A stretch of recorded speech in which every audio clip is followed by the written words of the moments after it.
It's been great. Justin's got a totally different energy than JJ, but is no less confident in his visual point of view and perspective. And it's been great to work with a new director on this film.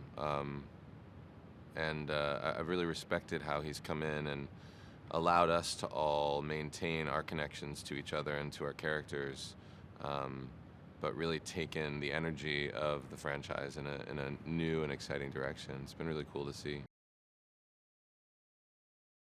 The journey of Spock in this movie is really defined by one particular incident, and I think he is sort of in a limbo at the beginning. He's in a limbo in his relationship with Uhura. He's in a limbo with regard to where he wants to put his energies and focus and what he wants to do to serve the greater good.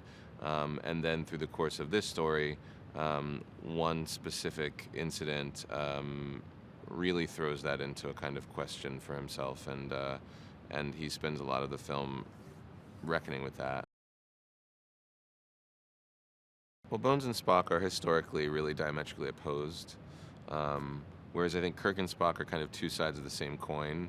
Bones and Spock are just about, as different as you can be, and still be very intelligent and very thoughtful and committed to their work, but just from entirely different modes of operation.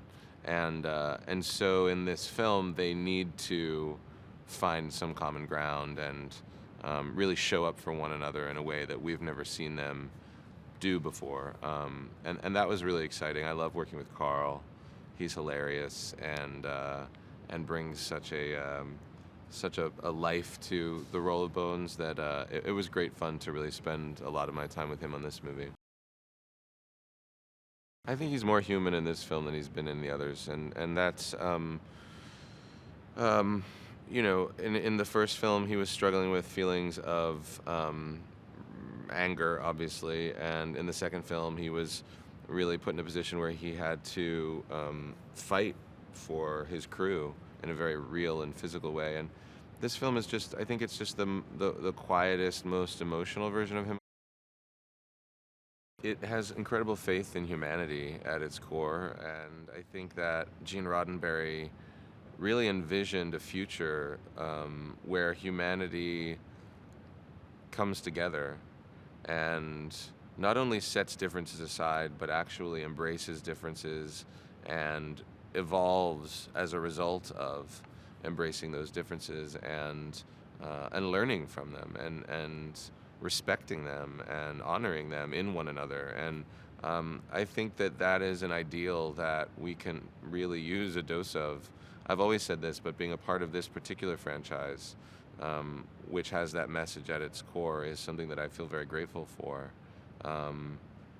It's a pretty complex and unstable world that we live in right now.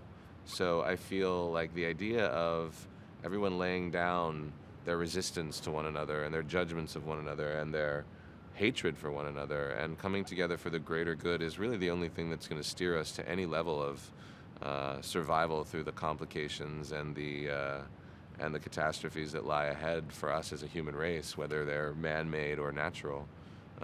So I think that's a big part of it, and it's fun. It's funny. It's got a sense of humor. It doesn't take itself too seriously.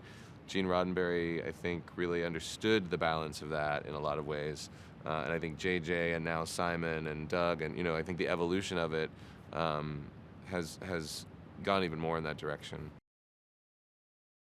I've said a lot about Leonard and his loss.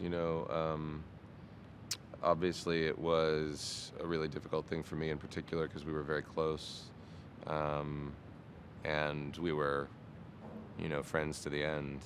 But I was really grateful for how the film honors him, and when I spoke earlier about some of my favorite moments being the quietest ones, that's what it's all about for me. So I was happy to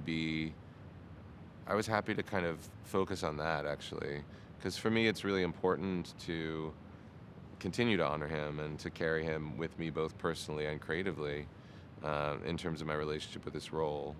And I feel a sense of responsibility now that I guess I didn't the last two movies, or didn't have to as much the last two movies, but to carry on the legacy of one of the most recognizable characters, not only in science fiction but in the history of our popular culture. Um, that never really dawned on me, or the magnitude of that never really registered on me before, because it didn't need to.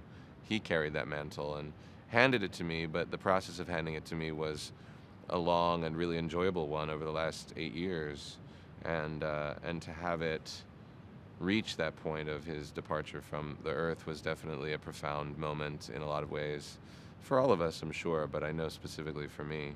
And I do believe that Simon and Doug did a really fantastic job, and I think he would have been very proud and grateful, and probably a little bit embarrassed.